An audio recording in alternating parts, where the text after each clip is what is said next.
অমাবস্যা? না, আমি এমনি বারবার করে বলি যে প্রতিটা অমাবস্যারই কিছু না কিছু গুণ বা স্পেশাল ব্যাপার থাকেই। তো এই ক্ষেত্রে কৌশিকী অমাবস্যাটা হয়তো অন্যদের থেকে অনেক আলাদা, এবং মানুষ সত্যি ভাবেন যে আমরা এই টাইমটাকে কাজে লাগাই। অনেকের ক্ষেত্রে হয়তো সম্ভব হয় না, এবং অনেকের হয়তো যেহেতু এই অমাবস্যায় প্রতিটা জিনিসের দাম প্রচণ্ড হাই থাকে, অনেক মানুষ হয়তো করে উঠতে পারেন না, কিন্তু তাদের ক্ষেত্রে আমার মনে হয় তার পরবর্তী অমাবস্যা প্রায় সেমই থাকে, 1 মাসের মধ্যেই যখন ব্যাপারটা আসছে, 2 তারিখ আগের মাসের কৌশিকী গেছে, এই মাসের 2 তারিখে মহালয়া আছে।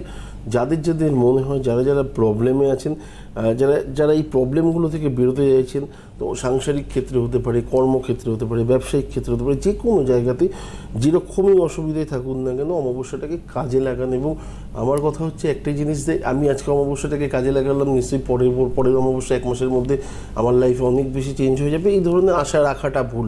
আপনি 1 বছর ওয়েট করবেন, দেখবেন পরের অমাবস্যাটা আমাকে আর মনে করাতে হচ্ছে না, আপনারা নিজেরা কন্ট্যাক্ট করবেন। একদম।